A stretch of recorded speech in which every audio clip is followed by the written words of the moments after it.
Sanso kubala abasebo kale basenga sanso kubala abanyabo eradde nnyo basebo eradde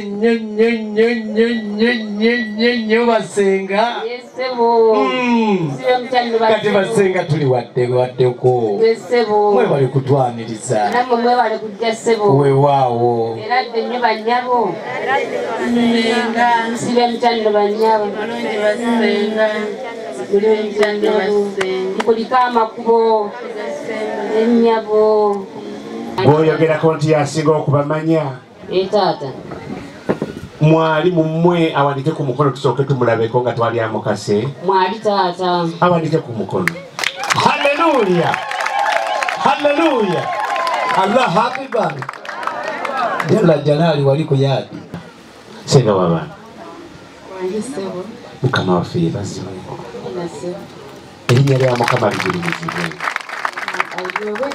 bannange oli bulungi mwami mulungi mwami wange mulungi amiina n'abantu bonna balungi naye era nga tetunaba kwogera bingi bisingako awo ng'ebyagula temangalo nze mbuuza kituufu bye boogedde nti abo bagenyi bo beebo bennyini bebo bennyini sewo okutendereza nnyo era nga muntu w'abantu nga bw'ogambye abasigadde bamuwerekeddeko si bwe guli era nze mbuuza nga nakuwadde akaseba taakadde n'ovako obwo bw'amayinja obunkenke bw'oliko oyinza okutambula ekigere kimu bibiri bisatu n'otuukako ewali kimala obusungu w'oyo ne tumulabako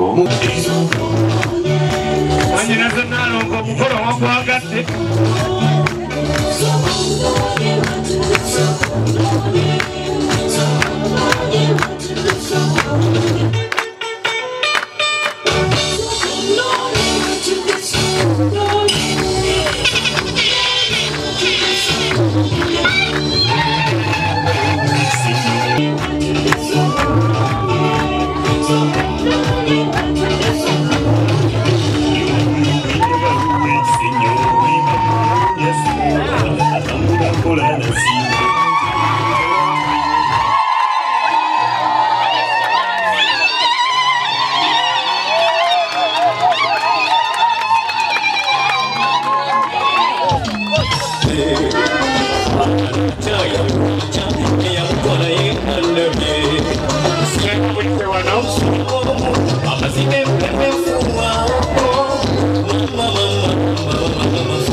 senga mutwali walina okutuula katanyo gonza soka obire ku bantu bo olaba obwaguzi bwolina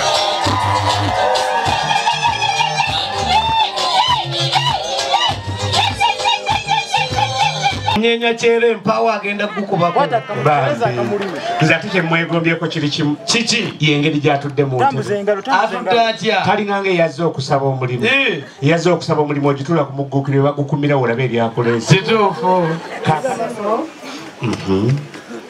banyabo ye bamama ye bali mu nyumba nabano batata batudde abooluganda webali ab'emikwano ono ye mwami wange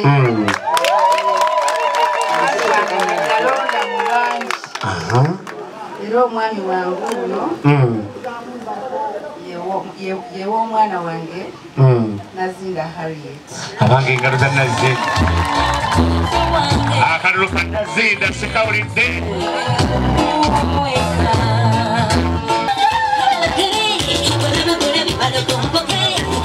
genda bajje mulaba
Delta TV tukwagala nnyo tukyagenda maaso n'omukolo ogwa Harriet era nga akikoledde ddala waneeno nga ayanjula omwami we mwami Yiga Gonzaga. Omukolo yakolebwako Sharitas by the World n'ayambazibwa Sharitas by the World twakubye ebifaananyi keeki ebisinga byonna byonna tubikoze waneera n'omukolo oli mugulabako Delta TV bannange anyumye afulumye ate nga ne decoration ebambi yamukoze bulungi abadde eri ku kituuti banne bagamba yoyo Harriet waffe mukyala Gonzaga ng'onyumye mukyala Gonzaga nze amulina sibyetya nno nnyabo bulungi mukwano osibye kyaddo nnyabo Kolikayo?